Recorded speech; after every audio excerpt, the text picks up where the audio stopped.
Actually சிக்கனே வந்து அதிகமாக சாப்பிடக்கூடாது. ஓகே. இப்போ என்னோட கிளைண்ட்ஸே எடுத்தீங்கன்னா உமன்ஸ் இருக்கட்டும், சில்ட்ரன்ஸ் இருக்கட்டும், நான் என்ன சொல்வேன்னா வீக்லி ஒன்ஸ் இல்லைன்னா ட்வைஸ். ஓகே, மீதி 4 நாள் 5 நாள் ஃபிஷ் எடுத்துக்கோங்க. ப்ரோட்டீன் என்ன வரும்போது நம்ம சிக்கன் மட்டும் டிபெண்ட் பண்ணக்கூடாது. ஒரு நாளைக்கு நம்ம எக் எடுத்துக்கலாம். தாராளமாக பசங்களுக்கு வந்து 3 to 4 எக் எடுத்துக்கலாம். இந்த பாடி பில்டர்ஸுக்கு இதே வேலையா போச்சுங்க. சாமானியர்கள் பெரும்பாலும் அதுலயும் குறிப்பா பெண்களும் குழந்தைங்களும் தினமும் இறைச்சியோ இல்ல 3-4 முட்டையோ சாப்பிட்றத விரும்ப மாட்டாங்க. அவங்களுக்கு போயிட்டு பாடி பில்டருக்கான டயட்டை கொடுத்தா எப்படி வேலைக்கு ஆகும்? நியாயமா பேசணுமா இல்லையா?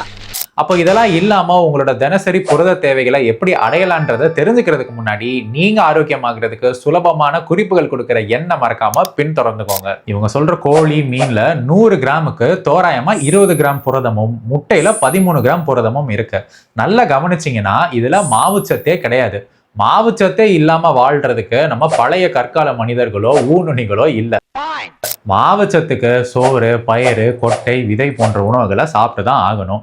இதுக மூலியமாவே உங்களுக்கு தேவையான புரதம், கொழுப்பு, கனிமம் மற்றும் உயிர் சத்துக்களை தாராளமா எடுத்துக்கலாம். எப்படின்னா, இப்ப மதிய உணவுக்கு சோறும் கோழி குழம்பும் சாப்பிட்றீங்கன்னா அதுல 610 எரிசக்தியும் 30 கிராம் புரதமும் கிடைக்கும். கிட்டத்தட்ட அதே அளவு புரதத்தை சோறு, சாம்பார், கூட்டு, துவையல்னு சாப்பிடும் போதும் கிடைச்சிரும். 6 கிராம் புரதம் குறையுதுன்னு கவலைப்பட வேணாம். ஒரு வேளை சாப்பாடுக்கு 24 கிராம் புரதம்னா 3 வேளை சாப்பாடுக்கு 72 கிராம் புரதம்.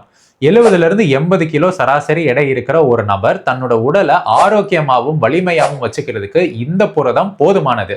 எப்படியும் நடுவில் இருக்கக்கூடிய சிற்றுண்டிகள்ல கூடுதலான புரதத்தை எடுத்துக்க உங்களால முடியும். இந்த மாதிரி இன்னும் பல ஆரோக்கியம் சம்பந்தப்பட்ட விடயங்களை கத்துக்கிறதுக்கு என்னுடைய மாஸ்டர் யுவர் ஹெல்த்ன்ற மாஸ்டர் கிளாஸ்ல கலந்துக்கோங்க.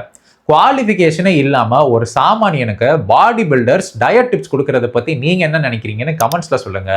இதே மாதிரி வேற எந்த ரீலுக்கு தெளிவான விளக்கம் வேணுமோ அதை எனக்கு டிஎம்ல ஷேர் பண்ணுங்க.